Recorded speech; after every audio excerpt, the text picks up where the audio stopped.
সম্রাট আকবরের বিরুদ্ধে যিনি জিহাদ করেছিলেন, চারটিখানি কথা না, রানিং বিশ্ববিখ্যাত একটা সাম্রাজ্যের তিনি সাম্রাজ্য অধিপতি ছিলেন, মোগল সাম্রাজ্যের অধিপতি।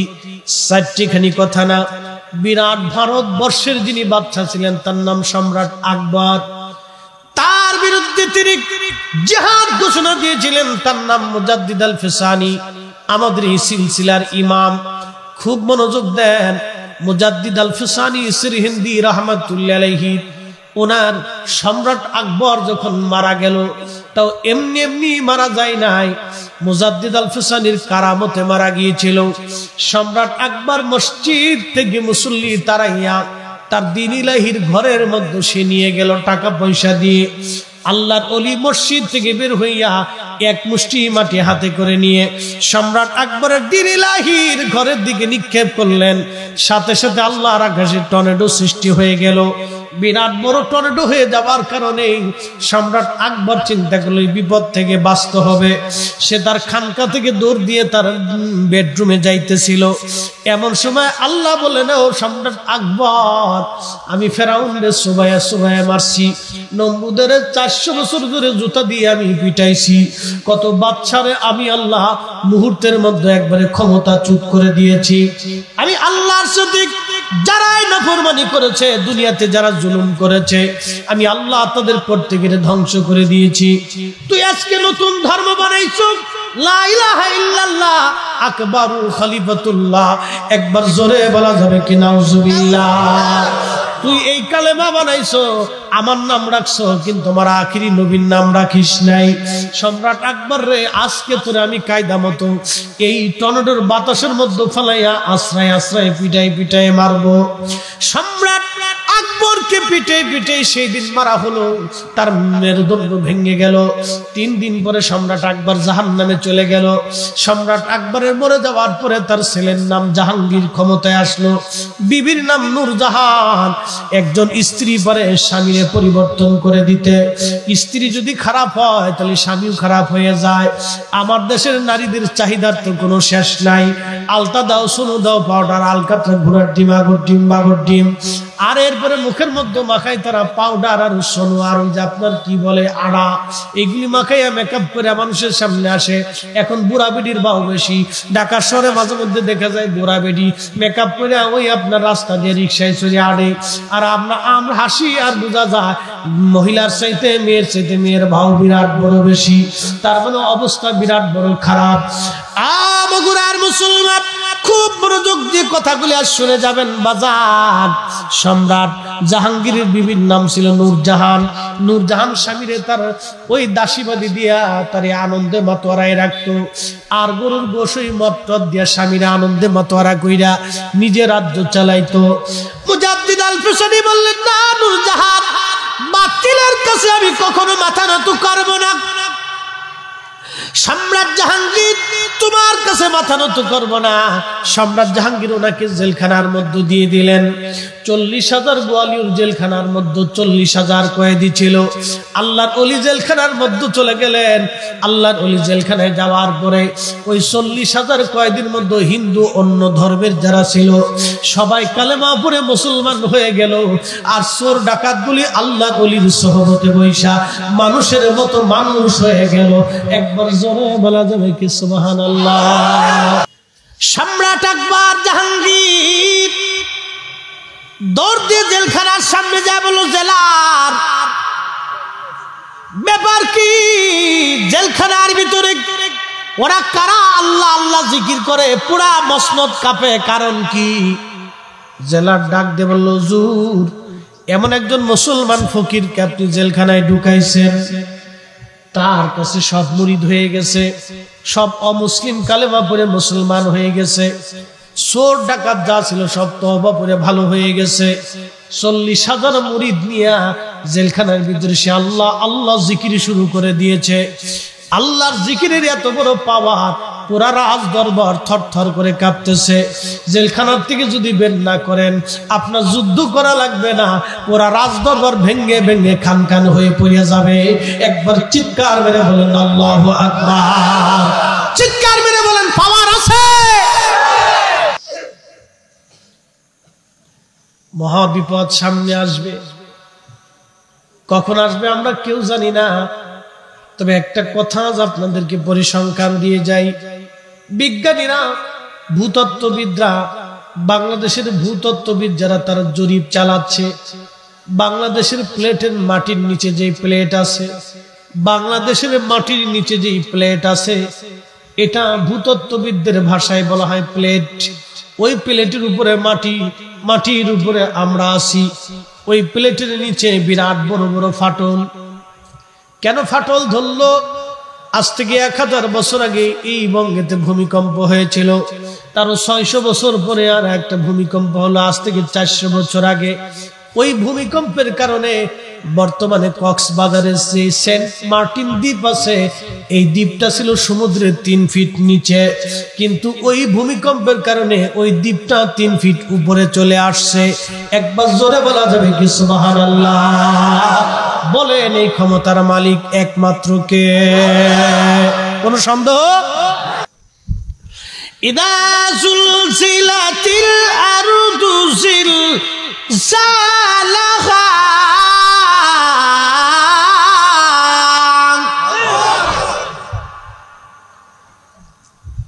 পৃথিবী আপন প্রকম্পে প্রকম্পিত হতে থাকবে। 3 ফিট উপরে আসলো, ওখান থেকে মাটির নিচে ফাটল ধরে গেল। সেই ফাটল এখনো আছে। বিজ্ঞান বলতেছে 400 বছর ধরে ফাটলের নিচে একটা শক্তি জমা হচ্ছে। 1 মাসে বাংলাদেশে ভূমিকম্প হয়েছে 14 বার। 1 মাসে ভূমিকম্প 14 বার। বিজ্ঞানীরা বলতেছে যে কোনো সময় এটা বের হয়ে আসলে 9 থেকে 8 থেকে 9 স্কেলের ভূমিকম্প সারা বাংলাদেশে বিরাট বড় ঝাঁকুনি দিবে। ঢাকা শহর বিলীন হয়ে যাবে, রাজধানীর কোনো চিহ্ন খুঁজে পাওয়া যাবে না। কি বুঝলেন? ঢাকা শহরে যদি ভূমিকম্প হয় মানুষ মারা যাবে 3 কোটি। 14 কোটি মানুষ ভূমিকম্পে আক্রান্ত হবে।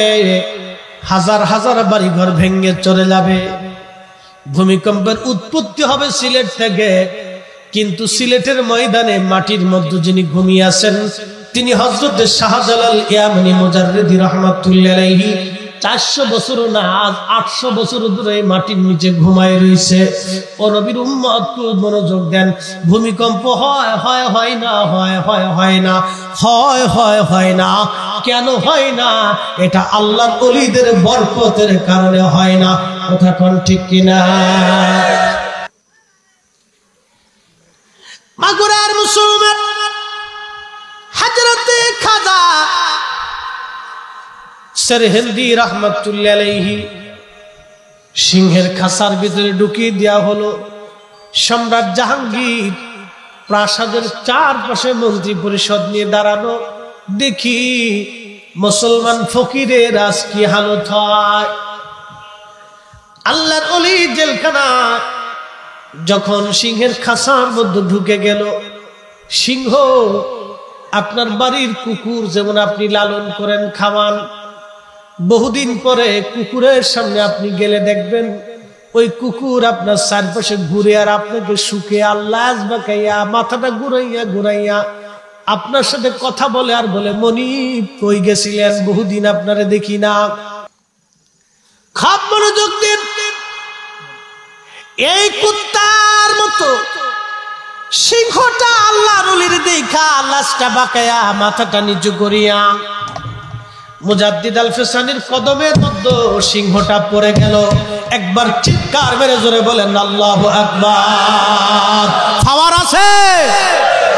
মিসকিনাম দরে গাহাদ চুফার মায়ে নজর বারে বহালম হাম নজর ফরমা কে খাকে পা এ মিসকিনাম জাদে দল ফেসানি মান মুজাদে দল ফেসানি মান। সিংহা ডেকে বলে হুজুর, পৃথিবীর কেউ যদি আপনারে না চিনে গো, আমি আপনারে চিনছি, আপনি জমানার মুজাদ্দিদ। হুজুর, ওরা আমার খাসার ভিতরে ক্ষুধার্ত বিদায় আপনাকে ঢুকাইছে। আল্লাহ ওলি গো, আপনার শরীরের মধ্যে আঁচড় কাটা আল্লাহ আমার জন্য হারাম করে দিয়েছে। নিশ্চিন্তে থাকেন, আপনার কোনো ক্ষতি আমি সিংহ করব না, আমি ক্ষুধায় মরে যাব, কিন্তু আপনার শরীরে আমি আঁচড় কাটবো না। আল্লাহর ওলি মুজাদ্দিদ আল ফুসানি নামাজের মধ্যে দাঁড়ায় গেলেন। একবার জোরে বলা যাবে কি মারহাবা? আমরা হলে কইতাম উরে মারে, উরে বাপরে, উরে খালারে, উরে আব্বারে, উরে চাচারে, উরে মামারে, ফুফুরে, বাঁচা বাঁচা। কি কথা ঠিক কিনা? আমাদের বাঁচা হলে মারে বাঁচাও, আব্বারে বাঁচাও, ওরে খালু বাঁচাও। আর আল্লাহর ওলি নামাজের মধ্যে দাঁড়ায় গেল, তাদের ইয়াকিন কত মজবুত ছিল। কোরআন বলতেছে, আইয়ুহাল্লাযীনা আমানুস্তাঈনু বিস-সাবরি ওয়াস-সালাহ ইন্নাল্লাহা মা'আস-সাবিরিন।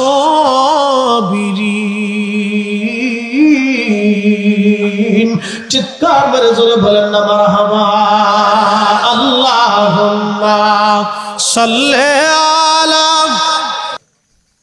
প্রিয় উপস্থিতি, খুবই মনোযোগ দিয়ে শুনিয়া যান। হযরত ঈসা রুহুল্লাহ ডাক দিছে, হাম বলো নূহ আলাইহিস সালামের মহাপ্লাবনের কথা। হাম নূহ আলাইহিস সালামের মহাপ্লাবনের বৃত্তান্ত বলতে লাগলেন। কত বিরাট সে মহাপ্লাবন। হযরত ঈসা নবী ডাক দিয়ে বলেন, হাম রে, তোমার চুলগুলি পাকা, দাড়িগুলি পাকা, কারণ কি? তোমার ইন্তেকালের সময় কি তোমার চুল দাড়িগুলি পেকে গিয়েছিল?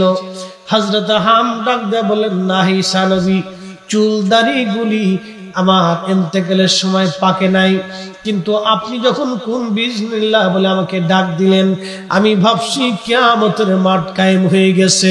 ওই ভয়ে আমার কাঁচা চুলগুলি সব সাদা হয়ে পেকে গেছে। একবার জোরে বলা যাবে কি আল্লাহু আকবার? কল্পনা করতে পারবে কিয়ামতের মাঠ কায়েম হয়ে গেল কিনা? ওগো ঈসা রুহুল্লাহ, আমি ভাবছি কিয়ামতের মাঠ কায়েম হয়ে গেছে। এই ভয়ে আমার চুলগুলি পেকে গেছে। হুজুর, আমার ইন্তেকালের সময় আমার চুল পাকে নাই, কিয়ামতের হাসরের মাঠের ভয়ে আমার চুলগুলি পেকে গেছে। কোরআন বলে, তা'রুজুল মালাইকাতু ওয়ার রূহু ইলাইহি ফি ইয়াউমিন কানা মিকদারুহু 50 আলফা সানা। দুনিয়ার 50,000 বছর এক জায়গায় রাখলে কত বড় হয়? তত বড় হবে হাসরের মাত্র একটা দিন। দুনিয়ার 50,000 বছর এক জায়গায় করলে যত বড় হবে, হাসরের একটা দিন হবে তত বড়। হযরত হাম বলে, ঈসা নবী গো, ওই ভয়ে আমার চুলগুলি আমার আজ পেকে গেছে, যে আমি হাম কি নাজাত পাবো কিনা, হাসরের মাঠে আল্লাহ আমারে মাফ করবে কিনা। নূহ নবীর বেটা, আল্লাহ নবীর বেটা, 4 জন বেটা ছিল। হাম, সাম, ইয়াফেস, কেনান। কেনান নূহ আলাইহিস সালামের বিধান মানে নাই, নূহ নবীর শরীয়ত মানে নাই। 850 বছর ধরে নূহ আলাইহিস সালাম তার কওমের মধ্যে তিনি কালেমার দাওয়াত দিয়েছিলেন। মাত্র 83 জন মানুষ দ্বীনের দাওয়াত কবুল করেছিল, বাকিরা কেউ দ্বীনের দাওয়াত কবুল করে নাই। আল্লাহ বললেন, নূহ, তোমার জাতির মধ্যে একটা ধ্বংস আসবে, একটা মহাপ্রলয় আসবে। একটা মহাপ্লাবন আসবে, নূরে তুমি তৈরি হয়ে নাও। হযরত নূহ আলাইহিস সালাম একটা গাছ লাগাইলেন, একটা গাছ লাগায় বলতেছে, রে আমার কওম, তোমরা তাড়াতাড়ি করে আল্লাহর পথে আসো, তোমরা তাড়াতাড়ি করে নামাজে আসো, তোমরা এক আল্লাহ বিশ্বাসী হও।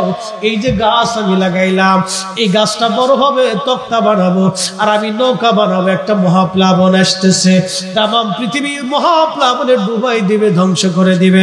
তোমরা তাড়াতাড়ি সতর্ক হয়ে যাও। নূহ নবীর কওম আর উম্মতরা হাসির কয়, নূহ নবী পাগল হয়ে গেছে। অ্যাটেনশন। 100 বছর আগে গাছ লাগাইলো নূহ আলাইহিস সালাম, মহাপ্লাবন আসবে 100 বছর পরে। নূহ নবীর উম্মত ডাক দেখায়, নূহ পাগল হইছে। খন্দকের খাল খনন চলতেছিল, খুব মনোযোগ। খন্দকের খাল খনন চলতেছিল। 10 ফিট লম্বা একটা পাথর, 10 ফিট গভীর একটা পাথর, 10 ফিট চওড়া একটা বিরাট বড় পাথর, 10 ফিট লম্বা, 10 ফিট চওড়া, 10 ফিট গভীর, বিরাট বড় পাথর খালের মাঝখানে পড়ছে। সাহাবীরা দৌড়ে এসে বলল, ইয়া রাসূলুল্লাহ, এত বড় পাথর সরানোর মতো শক্তি আমাদের কারোই নাই, এত বড় পাথর সরাবো কোনো কৌশল আমাদের কাছে নাই। নবীজি দৌড়ে আসছে, সাহাবীরা রে একটা হাতুড়ি আনো। একটা হাতুড়ি দিয়ে আল্লাহর নবী পাথরের মধ্যে বাড়ি মারলেন। 10 ফিট চওড়া, 10 ফিট ডিপ, 10 ফিট গভীর এই পাথরখানা 3 ভাগে বিভক্ত হয়ে একবারে ফেটে গেল। একবার জোরে বলা যাবে কি আল্লাহু আকবার। বহু বছর আগে হযরতে ঈসা নবী বললেন, হামরে আপনি কি মহাপ্লাবনের কথা বলবেন? বলে, হ্যাঁ হুজুর।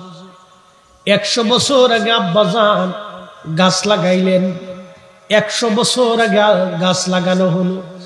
নূহ আলাইহিস সালাম বলেন, ওরে মানুষ, 100 বছর পরে মহাবিপদ আসবে। লোকেরা হাসে আর হাসে, কয় শুনছো, নূহ নবী পাগল হয়ে গেছে।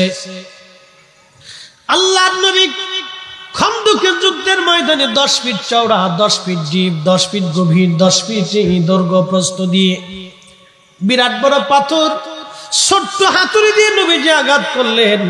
সাথে সাথে 3টা খণ্ড হয়ে গেল। আল্লাহর নবীজি ডাক দিয়ে বলেন, সাহাবীরা রে, পারস্য সাম্রাজ্য মুসলমানদের বিজয় হবে। চিৎকার মেরে জোরে বলেন আল্লাহু আকবার। আবার ওই 3টা খণ্ডের উপরে নবীজি আবার আঘাত করলেন। প্রত্যেক খণ্ডটা আরো 3টা করে খণ্ড হলো, মোট 9 খণ্ড হয়ে গেল। মারহাবা। কয় খণ্ড হলো? 9 খণ্ড হয়ে গেল। আল্লাহর নবী বললেন, রোম সাম্রাজ্য মুসলমানদের বিজয় হবে।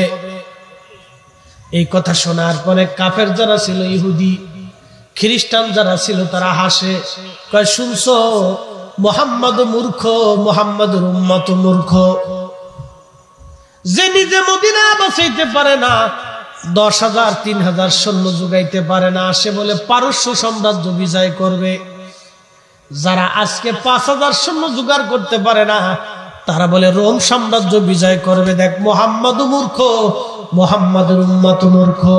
আর যারা মুনাফিক উম্মত ছিল, তারা বলল, হায় হায় হায়, এটা কি করে হয়, বিশ্বাস করা যায় না। ঠিক নবীর ইন্তেকালের 30 বছর পরে হযরত ওমরের জামানাতে মুসলমানরা, আল্লাহর নবীর ইন্তেকালের পরে মুসলমানরা পারস্য সাম্রাজ্য বিজয় করলো, রোম সাম্রাজ্য মুসলমানদের অধিকারে আসলো। একবার জোরে বলা যাবে আল্লাহু আকবার। বিজয়ের কথা বললেন, 30 বছর আগে বিজয় হলো। 30 বছর পর ফিলিস্তিন বিজয় হবে আজ অথবা কাল। বাইতুল আকসা মসজিদ আমাদেরও আগেও ছিল। ওখানে ইব্রাহিম আলাইহিস সালামের বসবাস ছিল, আম্মাজান সারার বসবাস ছিল, হযরত ইসাক আলাইহিস সালামের বসবাস, হযরত ইয়াকুবের বসবাস। 1,24,000 নবী ওই বাইতুল আকসায় নামাজ পড়েছে। আমার নবী নিজে ইমাম হয়েছে। মেরাজের রাত্রিবেলা নবী নামাজ পড়েছেন, ওই মসজিদ কিয়ামত পর্যন্ত ওরা চেষ্টা করবে, ইহুদি খ্রিস্টানরা চেষ্টা করবে মসজিদ নেওয়ার জন্য, কিন্তু ওই মসজিদ ওদের দখলে কখনোই চিরদিনের জন্য যাবে না। ওরা কিছু সময়ের জন্য দখল করে নিয়ে যাবে, আবার এটা মুসলমানদের দখলে আবার আসবে। কারণ সুলতান গাজী সালাউদ্দিন আইবির মতো বীর মুজাহিদ আল্লাহ আবার তৈরি করে দিবে, নুরউদ্দিন জঙ্গির মতো বীর মুজাহিদ আল্লাহ আবার তৈরি করে দিবে, খালিদ বিন ওয়ালিদের মতো বীর মুজাহিদ আবার জন্ম হয়ে যাবে, হযরত কাসিমের মতো বীর মুজাহিদ আবার জন্ম হয়ে যাবে, বাইতুল আকসা মুসলমানদের আবার দখলে আসবে। চিৎকার মেরে জোরে বলা যাবে আল্লাহু আকবার। হযরত নূহ নবী গাছ লাগাইছে 100 বছর আগে, মহাপ্লাবন আসবে 100 বছর পরে। গাছটা বিরাট বড় হলো 100 বছরে। ওই গাছটা নূহ নবী কাটলেন, কাটার পরে তক্তা বানান। লোকেরা বলে নূহ রে করো কি? নূহ নবী ডাক দে বলল, লোকেরা রে 850 বছর ধরে কালেমার দাওয়াত দিছি, তোমরা আমার কালেমার দাওয়াত মানো নাই।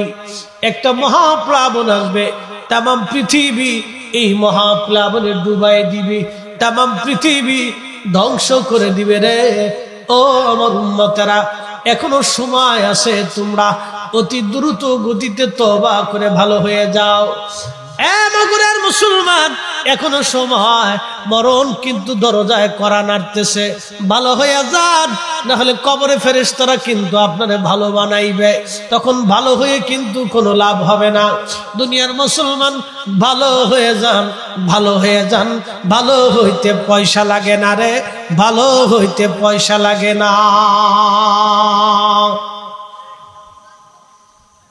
সময় কিন্তু ঘনিয়ে আসতেছে, 100 বছর করে প্লাবন হবে।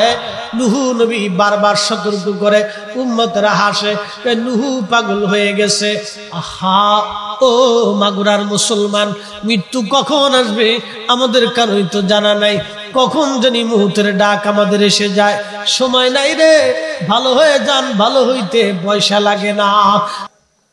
আল্লাহর গজব কিন্তু এখনো দুনিয়ার মধ্যে আছে, এখনো গজব নাই তা বলা যাবে না। ভূমিকম্প হলো তুরস্কের মধ্যে, হাজার হাজার মানুষ মারা গেল। ঘূর্ণিঝড় হলো আপনার ওই যে কি বলে ইন্দোনেশিয়া, সেই সুনামির কথা আপনাদের হয়তো ভুলে গেছেন, কিন্তু প্রায় 2.5 লক্ষ মানুষ ওই সুনামিতে ভাসায় নিয়ে চলে গেল সমুদ্রে। একটা দুইটা মানুষ নেয় নাই, 2.5 লক্ষ মানুষ মারা গেল। একটা দুইটা মানুষ না, 2.5 লক্ষ মানুষ মারা গেল। ভুলে গেছেন আপনার ইতিহাস।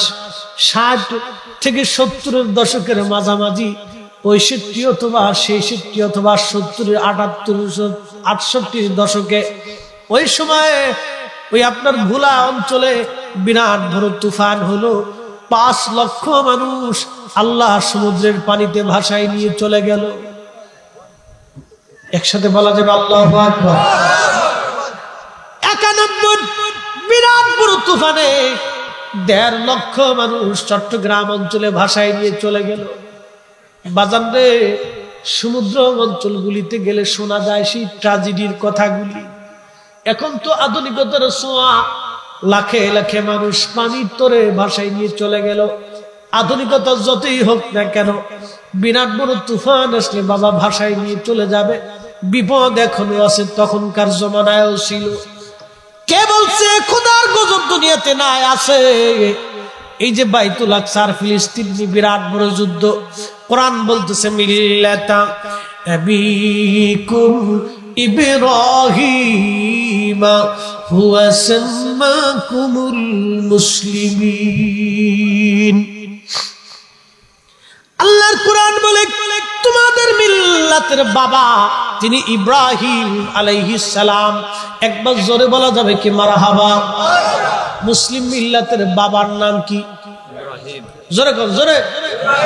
মুসলিম মিল্লাতের বাবার নাম ইব্রাহিম, মিল্লাতা আবিকুম, তোমাদের বাবা, ছেলের বাবা, নাতির বাবা, পুতির বাবা, নিজের বাবা, নিজের বাপের বাবা, দাদার বাবা, তাওয়ার বাবা, বড় দাদা, বড় আব্বা, এ আপনার ভাতিজা, আপনার ভাস্তি, আপনার ভাগ্নি, সবারই বাবা যিনি ইব্রাহিম খলিলুল্লাহ।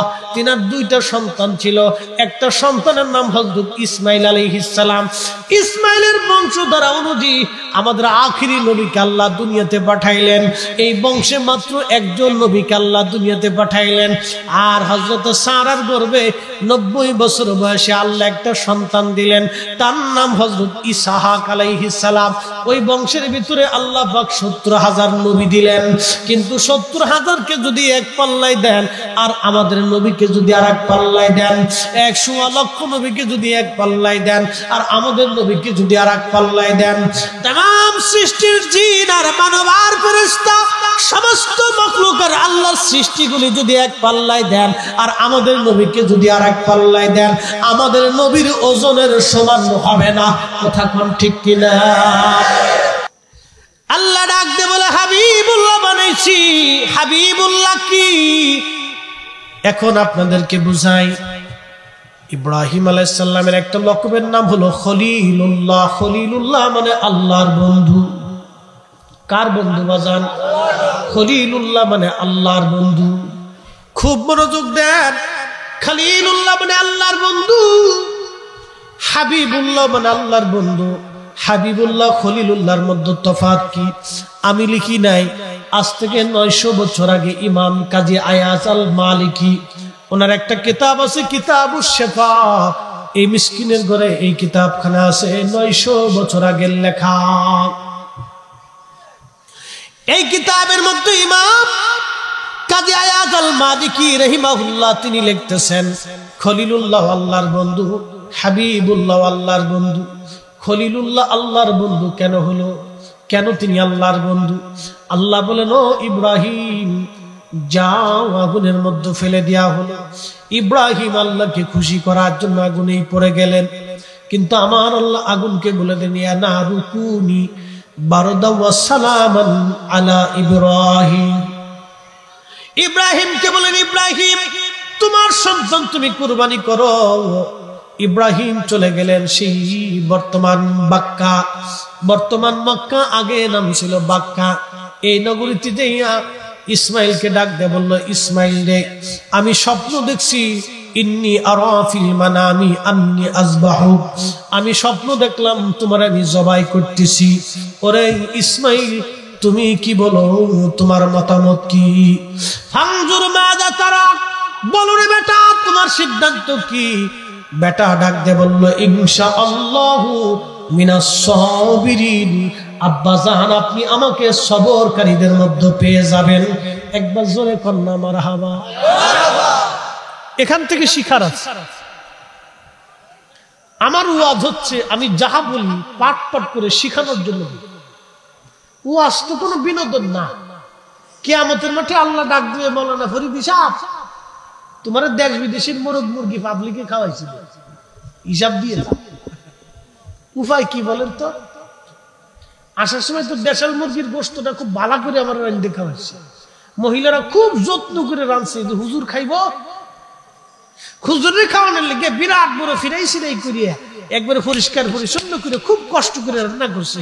আমরা দোয়া করি আল্লাহ তার রান্নার ভিতরে আরো বরকত দিয়ে দিক, বেশি করে স্বাদ দিয়ে দিক, যাতে সামনে এসে আরো ভালো করে খাইতে।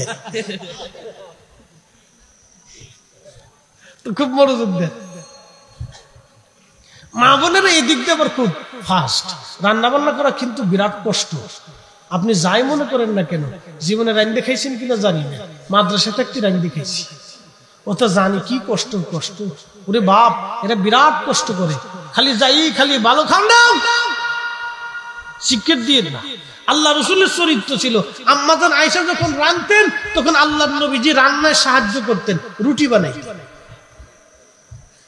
মারহাবা কইলেন না?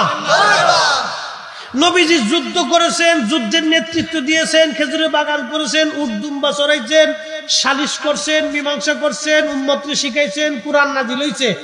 এরপরে সংসার চালাইছেন, 11 জন স্ত্রী ছিল। মারহাবা কইলেন না? কয়জন? আমরা একটা জ্বালায় বাঁচি না ভাই, একটা জ্বালায় বাঁচি না, ঠেলা ঠেলা ডাক্তার ছুটে বিপদে করে দেই। আল্লাহ নবীর 11 জন স্ত্রী ছিল, আমরা 11 জন মা ছিল। একসাথে বলবেন না মারহাবা। একজন ছিল বুড়া, তার নাম আম্মা জান সাউদা, একবারে চামড়াগুলি গুছাই গেছিল, বুড়ি হয়ে গেছিল।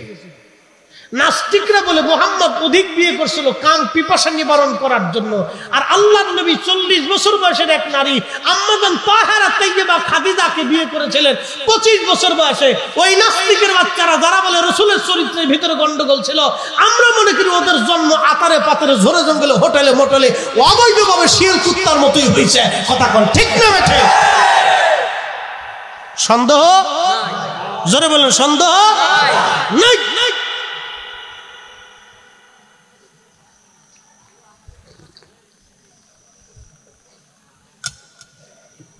খুব মনোযোগ দিয়ে যেই কথা বলছিলাম, এই জন্য মাঝে মধ্যে স্ত্রীকে সাহায্য করা রাসূলুল্লাহর সুন্নাত, এইগুলি আপনারা করবেন। বাজান আমি আমার মূল আলোচনায় চলে যাই। ইব্রাহিম আলাইহিস সালাম নিজের সন্তানকে বললেন, সন্তান তুমি কি বলো, তোমাকে আমি কুরবানি দিতে চাই। সন্তান দেখে বলে, আব্বা জান আপনি চিন্তা করবেন না, আপনি কুরবানি করে দেন, আমি আপনার সিদ্ধান্তে রাজি আছি। এখনকার ছেলেদেরকে যদি বাপেরা বলে, বাজান রে ওই সকালবেলা মাঠে যা, ঘাস কেটে নিয়ে আয়, দোকানে যা বাজান আমার এটা আছে সেটা আছে একটু করে দেয়, ছেলেরা অনেক সময় উত্তর দেয়, থাকবো না তুমি করো কি যাও। হ্যাঁ কথা কর না, এটা কুত্তার চাইতেও খারাপ। ঠিক আসতে গেলেন কে? জোরে বলেন। কিসের চাইতে খারাপ? জোরে কর না। না শিখে দিতেছেন, ভয় নাই, দলিল দিয়ে দিতেছি। কিসের চাইতে খারাপ? কুত্তার সাথে তুলনা দিলে কুত্তাকে হুজুর আমার সাথে দিয়েন না, আমি খাই কিন্তু বেঈমানি করি না। কি কথা কর? কুত্তারে আপনি খাবার দিবেন, খাইতে দিবেন, খাবেন, খাওয়াবেন, আদর করবেন, ও আপনার জন্য জীবন দিবে, দরজা ছাড়বে না, চোর ওরে মেরে ফেলবে, তারপরে দরজা ছাড়বে না, ভুগতে ভুগতে ভুগতে ভুগতে সারা রাত পার করবে, ও ঘুমাবে না, কিন্তু মনিবের একটা হাঁস মুরগি কবুতর, মনিবের একটা মালও চুরি হতে দিবে না। এটার নাম কুত্তা, খাইছে, বেঈমানি করে নাই। আর ওই সন্তান 25 বছর ধরে আপনি তারা খাওয়াচ্ছেন, আদর করে খাওয়াচ্ছেন, কোলে করে ফিটে করে মানুষ করার জন্য আপনার জীবন শেষ করে ফেলেছেন। 25 বছর পরে বউ পাইয়া কোলা আর একদিকে চলে গেছে, ওটা কুত্তার চাইতেও খারাপ। কথা কর না, ঠিক কিনা? এই জন্য আপনাদেরকে বলছি, আল্লাহ বলতেছে লাইন শাকারতুম লাযীদান্নাকুম ওয়া লাইন কাফারতুম ইন্না আযাবি লাশাদীদ। ও বান্দা তুমি আমার শুকর করো, নিয়ামত বাড়াই দিব, যদি বেঈমানি করো তাহলে বাটাম চালান দিয়ে দেব।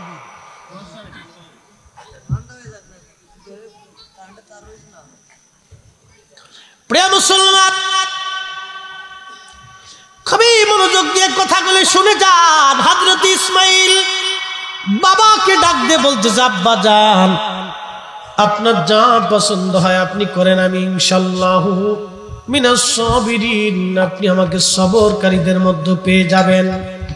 এই জন্য আমি আমার যুবক ভাই বোনদেরকে বলতেছি, ও যুবক ভাই বোনেরা, অনেক সময় শিক্ষা দিয়ে মানুষ মানুষ হয় না, লেখাপড়া করলেই ছেলে মানুষ হয় না রে বাজান। আজকে একটা ভিডিও দেখার পরে আমার কলিজা ঠান্ডা হয়ে গেল। একজন ওই আপনার সময় টিভিতে একটা প্রতিবেদন দিয়েছে, একজন ভদ্রলোক তার 100 বছর বয়সী মাকে সেবা করতেছে। ছেলের বয়স 70 বছর হয়ে গেছে, মায়ের বয়স 100 বছর হয়ে গেছে। মাকে বেশি ভালোবাসে বিধায় স্ত্রী তাকে তালাক দিয়ে চলে গেছে। লোকটা বলল, স্ত্রী চলে গেছে কিন্তু আমি আমার জীবনে মা ছাড়ি নাই, এই 70 বছর ধরে আমি আমার মার সেবা করে যাচ্ছি। একবার জোরে বলা যাবে কি মারহাবা?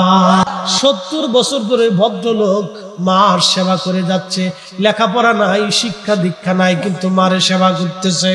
আমার দেশে বৃদ্ধাশ্রমে যায় দেখেন, অনেক শিক্ষিত ফ্যামিলির ছেলে মেয়েরা মা বাবাকে বৃদ্ধাশ্রমে পাঠাই দিছে। আজকে একটা বাস্তব শোনাই দিয়ে যাই।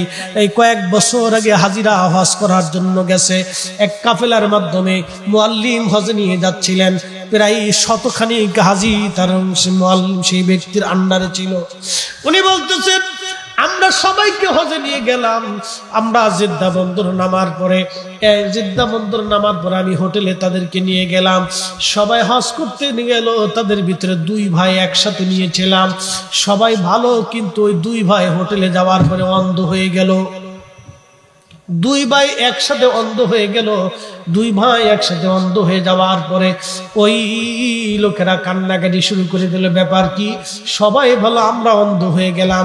সৌদি আরবের বড় বড় ডাক্তার দেখানো হলো, কিন্তু চিকিৎসায় কোনো কাজ হলো না। মাগুরার মুসলমান যুবক বন্ধু শুনিয়া যাও, এ মা বোনেরা আপনারা শুনিয়া যান। যারা শ্বশুর শাশুড়ির সাথে খারাপ আচরণ করেন তারাও শুনে যান, বুঝে যান, আজ শিখে নিয়ে যান। হায় হায়, ওই 2টা ভদ্রলোক অন্ধ হয়ে গেল। অন্ধ হয়ে যাওয়ার পরে সারা মক্কা মদিনা তারা কাটাইলো, হজ করলো, মদিনায় কাটাইলো, কিন্তু তাদের চোখ আর ভালো হলো না। মুআল্লিম হুইল চেয়ারে করে 2 জনকে হজ করানোর ব্যবস্থা করলেন। হজ শেষ হয়ে গেল। মক্কা মদিনা জিয়ারা করার পরে 2 জন ভাই তারা বিমানে উঠছে। বিমানে উঠার পরে তাদের চোখ আফসা আফসা খুলে গেল। বিমান চললো, 6 ঘন্টা পর বাংলাদেশে আসলো। বাংলাদেশি এয়ারপোর্টে নামার পরে তাদের চোখ একেবারে পরিপূর্ণ ভালো হয়ে গেল। হাজিরা ডাক দিয়ে বলল, ভাই রে, তোমরা কি আজকে সত্য কথা বলবা? আমরা সবাই হজ করলাম, আমাদের কোনো অসুবিধা হলো না।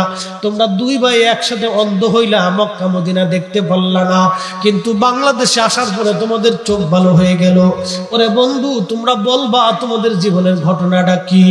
2 ভাই কান্দার বলে, হাজিরা, জীবনের একটা বড় ভুল আজ আমাদেরকে এই পর্যন্ত নিয়ে আসছে।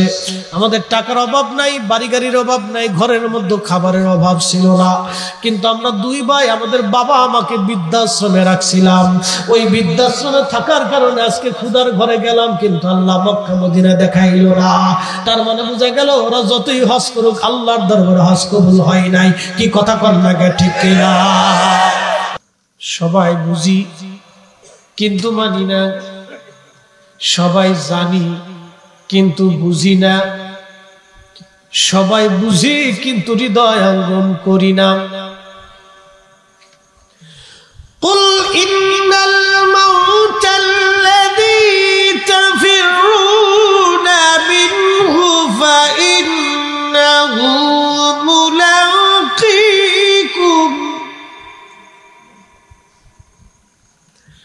কোরআন বলতেছে, হুজুর বান্দাদেরকে জানিয়ে দেন, কুল আপনি বলেন, ইন্নাল মাউতাল্লাযী তাফিরুনা মিনহু ফাইন্নাহু মুলাকীকুম। যে জমিনের উপরে বসে আছেন, এই জমিনের নিচে আরো 6টা জমিন আল্লাহ বানাইছে।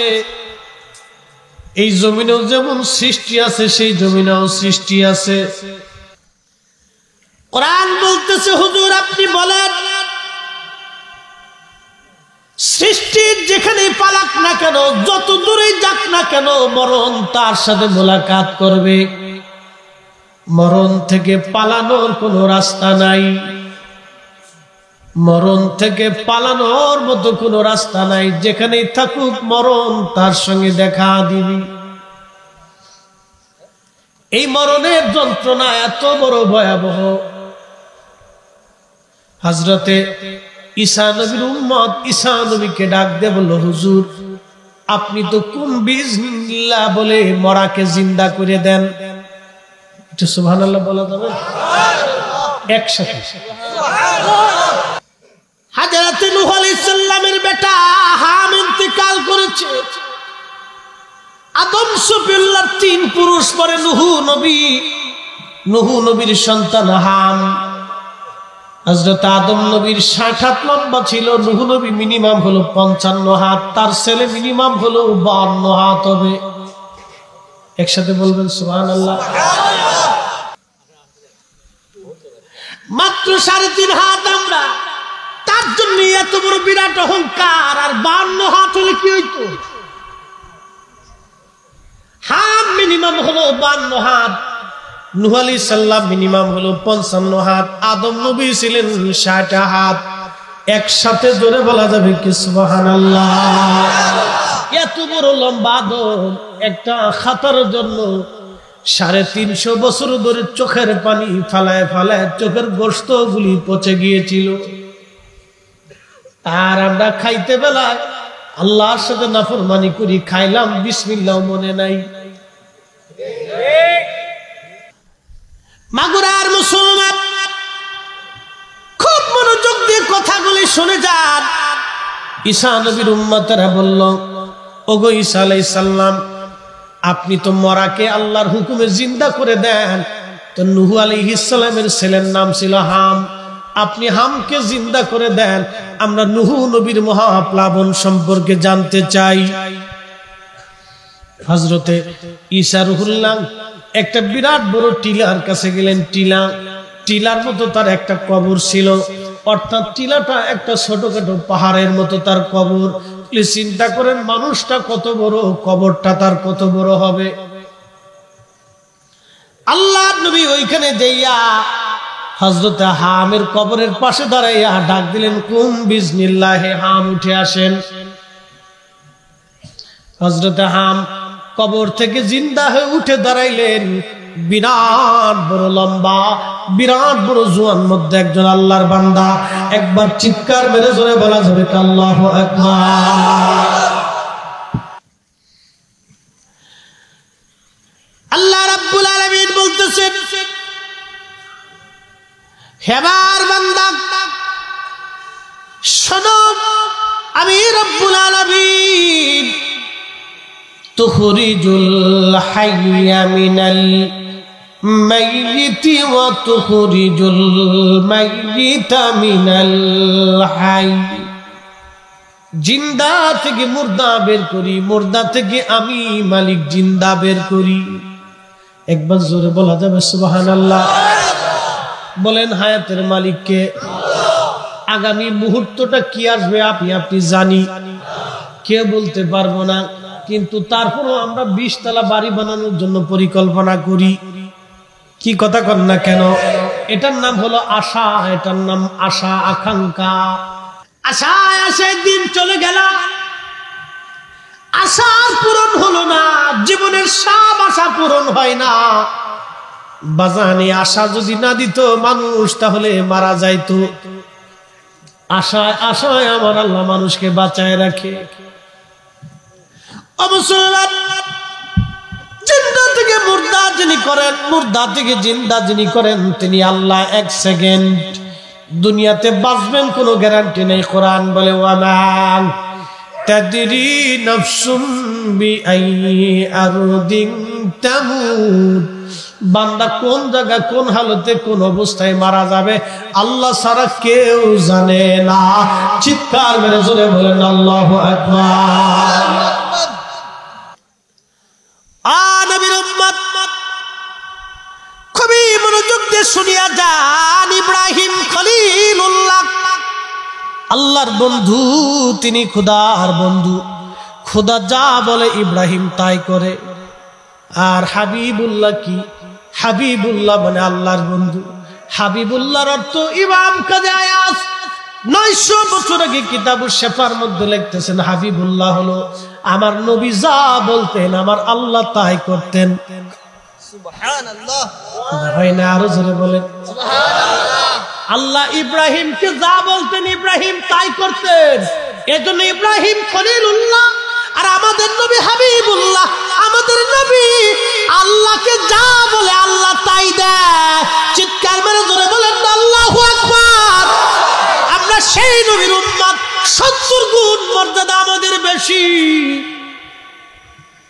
কুনতুম খায়রা উম্মাতিন উখরিজাত লিন-নাসি তা'মুরুনা বিল মা'রুফি ওয়া তানহাউনা আনিল মুনকার।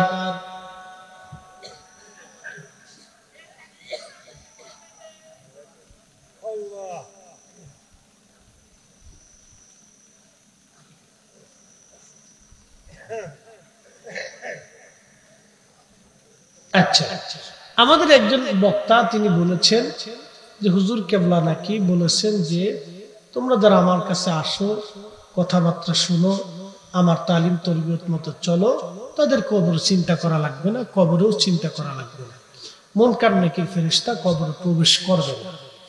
হ্যাঁ, বিষয়টা আমি আপনাকে বুঝাই। বক্তার বক্তব্য হতে পারে, সেটা ওনার বক্তব্য, কিন্তু হুজুর কেবলা মূলত বুঝাইতে চাইছেন কোনটা, এটা আমাদেরকে বুঝতে হবে।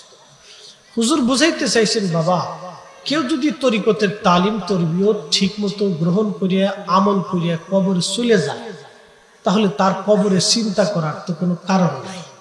কেউ যদি ইসলামের পরিপূর্ণ নিয়ম মেনে কবরে যায়, তার কবরে চিন্তা আছে? আপনারা না আসতে বলেন না, এটা কোন ফিরের কথা বলে বলেন না, আমি কোরআন থেকে দলিল দিচ্ছি।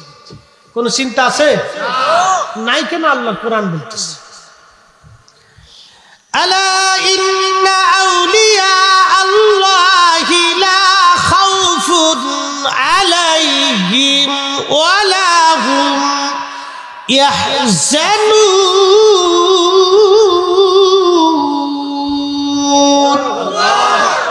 আলা ইন্না আউলিয়া আল্লাহ, সে শুধু আমার পীরের মুরিদ না, যে পীরের মুরিদ হোক, যে মুসলমানই হোক, যদি সে ঠিক মতো কোরআন সুন্নাহ মোতাবেক জীবন গড়িয়া আপন মুহাক্কিক পীর মুর্শিদের তালিম তরবিয়ত হালাল হারাম দেওয়া তরিকা মোতাবেক চলিয়া সে যদি আল্লাহরে খুশি করে কবরে চলে যায়, আল্লাহ বলতেছেন আলা ইন্না আউলিয়া আল্লাহ, সাবধান আমার ওলি যারা, লা খাউফুন, তাদের কোনো ভয় নাই, ওয়ালা হুম ইয়াহজানুন, তাদের চিন্তাও নাই।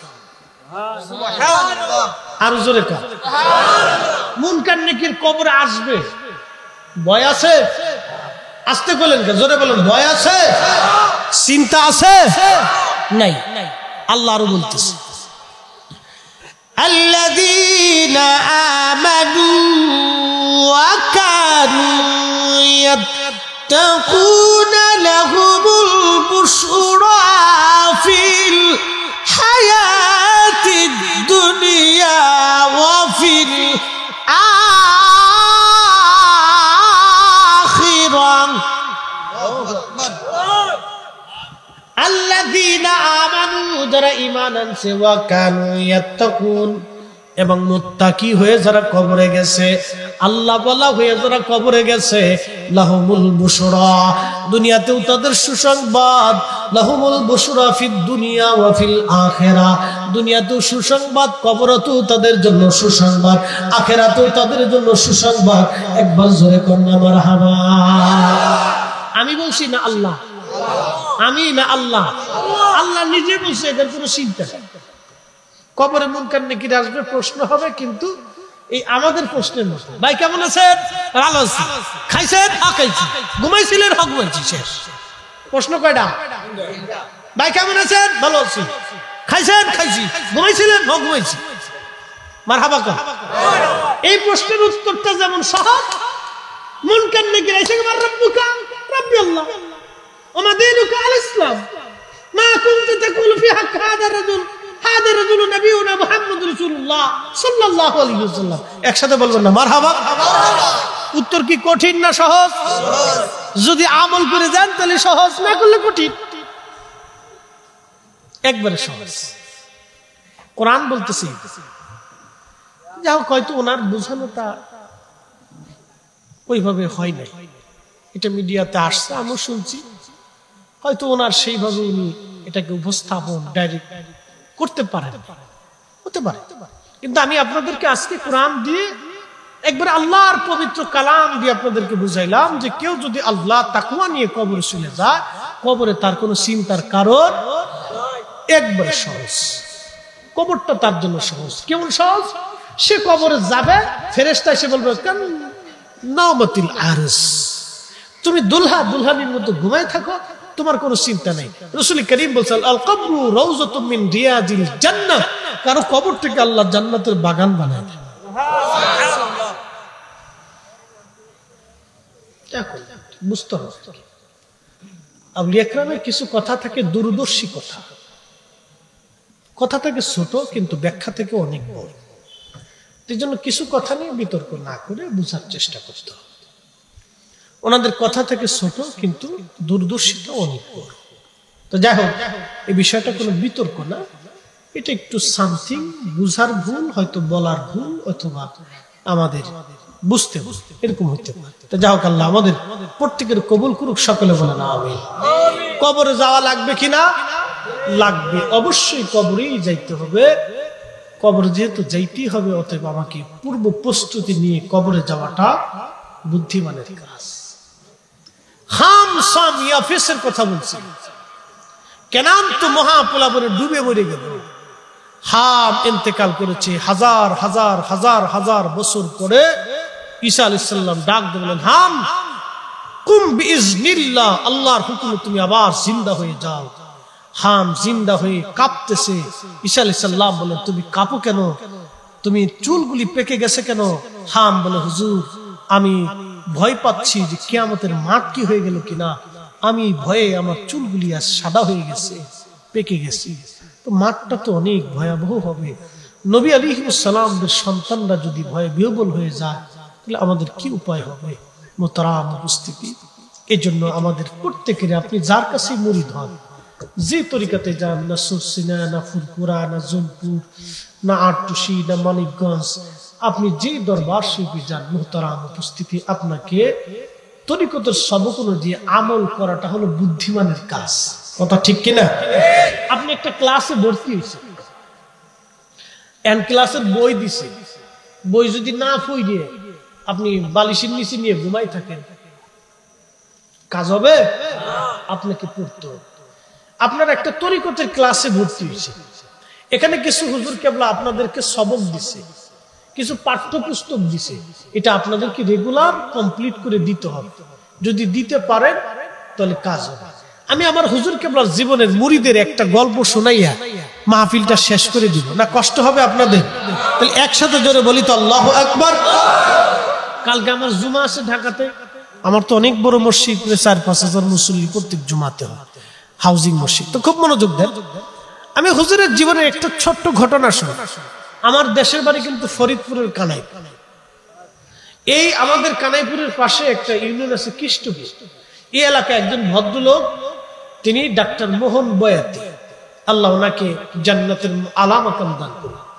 এই ডাক্তার মোহন বয়াতি, উনি তৎকালীন সময় একজন ডাক্তার ছিলেন, অর্থাৎ MBBS না, নিচে। তো উনি চিকিৎসা করাইতেন। তো ডাক্তার সাহেব এই বয়াতি গান গাইতেন। বয়াতি গান আছে না? বয়াতি গান, কি কি গান গায় তারা, ওই গান গাইতে। তো ভদ্রলোক একদিন হুজুর কেবলার কাছে যা বলতেছেন, হুজুর এই তখনই এত বিল্ডিং সিল্ডিং ছিল না, ওই পাশে ওই যে টিনের ঘরটা আছে না, টিনের হুজরা শরীফ এখন আছে না, ওইখানে। তো হুজুর কেবলা বেতের মোড়া নিয়ে বসে বসে। তো ডাক্তার সাহেব ওইখানে যাই গেছে। তো হুজুর কেবলাকে বলতেছে, বাবা আমি একটা বিষয় নিয়ে আসছি। বলেন ডাক্তার সাহেব কি? হুজুর ওই কালকে আমার একটা ফালা গান আছে। কি গান? ফালা গান এখন আছে দেশে, কমে গেছে, ইউটিউবে শোনা যায় মাঝে মাঝে ফালা গান। হ্যাঁ, দেখা দেখি ফারাফারি, কেউ শরীয়ত নাই, কেউ মারেফত নাই, কিন্তু কেউ শরীয়ত বুঝে না, মারেফত বুঝে। বেডির নিচে শরীয়ত, এই বেডির নিচের ই শরীয়ত নাই। কি কথা কন না? আর যেটা মারেফত নিচে, হে নিজেরই নামাজ রোজা নাই। যার নামাজ রোজা নেই, হে তার মারেফতের বুঝে কি ছাতা, খালি উক্কা টানা মারেফতের, উক্কা টানার মারেফত। আচ্ছা যাক, যে কথা বলছিলাম খুব মনোযোগ দেন। এ ভদ্রলোক হুজুর কেবলার কাছে বলার পরে হুজুর বললেন, বাবা গান গাওয়া ভালো না। তো উনি আর বেশি কিছু হুজুর বলেন নাই, উনি চলে গেছে।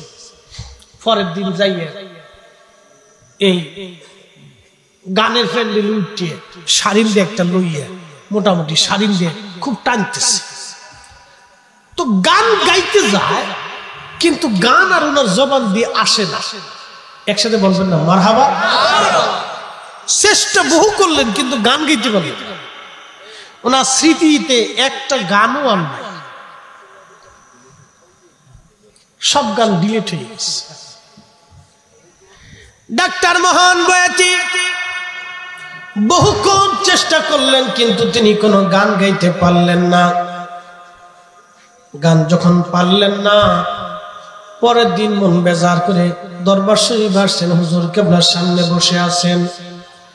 হুজুর বললেন, ডাক্তার সাহেব, মনটা বেজার কেন? মন বেজার নিয়ে আপনি বসে আছেন কেন? ডাক্তার বলল, হুজুর দোয়া নিয়ে গেলাম কালকে পালা গান গাওয়ার জন্য, আমি একটা গানও গাইতে পারলাম না, আমার জবান থেকে কোনো গান আসলো না। আমি বহু চেষ্টা করলাম, মানুষ আমার অপমান অপদস্থ করল। জীবনে কোনোদিন এরকম অপমান আমি হই নাই, গতকালকে যে এরকম অপমান আমি হইলাম। আল্লাহর ওলির জবান থেকে ভাষা আসলো, বাবারে তোমার জবান থেকে চিরদিনের জন্য গান বন্ধ করে দেওয়া হয়েছে। ডাক্তার সাহেব, আর জীবনে কোনোদিন আপনি গান গাইতে পারবেন না। একবার জোরে বলা যাবে কি মারহাবা?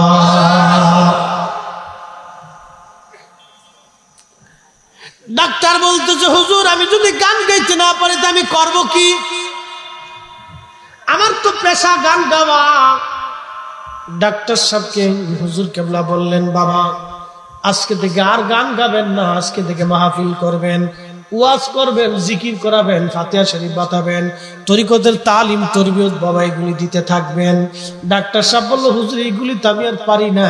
হুজুর বললেন, বাবা যান, আমি হুকুম দিলাম আপনি এখন থেকে এইগুলি করবেন। উনি যখন জিকির করাইতেন, হাই হাই, জিকির করানোর পরে আমাদের এলাকায় মানুষ জিকির করতে করতে বেহুশ হয়ে যাইতো। আমরা মাথায় পানি ঢেলে ঢেলে ঢেলে ঢেলে পানি ছোটাই, মানে বেহুশ ছোটাইতাম। ছোটকালে সে কথা আমার মনে আছে। পানি নিয়ে মাথায় পানি ঢালতাম। এত পরিমাণে জিকির হইতো, জিকির করতে করতে করতে করতে মানুষ বেহুশ হয়ে যাইতো। হায় হায় হায়, ডাক্তার সাহেব মারা গেল। ওনার 2.5 বছর পরে কবর ভেঙে গেল। 2.5 বছর পর কবর ভাঙার পরে দেখা গেছে ডাক্তার মোহন বয়াতি যেই রকম ওই রকমই আছে, কাফনের কাপড়টা পর্যন্ত নষ্ট হয় নাই। একবার জোরে বলা যাবে কি আল্লাহু আকবার? যুগ শ্রেষ্ঠ মহাবলী আমার মুর্শিদ মাওলানা, যুগ শ্রেষ্ঠ মহাকামেল আমার মুর্শিদ মাওলানা, এক নজর দেখলে যারে দিলের জানা থাকে না। এশকের গভীর তথ্য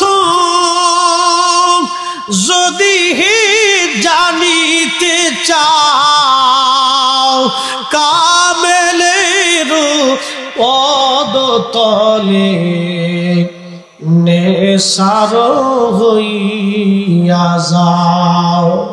ওরে কামেলের পদতলে নেশার হইয়া যাও। দেখ না ফরিদ করিল দান, অমূল্য চক্ষুর রতন, ইব্রাহিম সারিয়া দিল মহামূল্য সিংহাসন।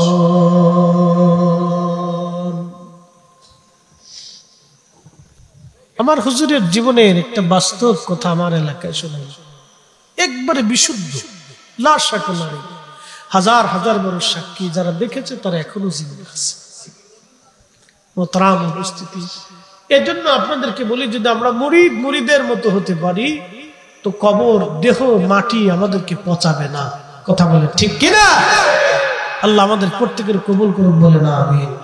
এসেছেন যত নবী সকলের ইমাম, সালাম নবী তোমায় হাজার সালাম, ইয়া নবী সালাম আলাইকা।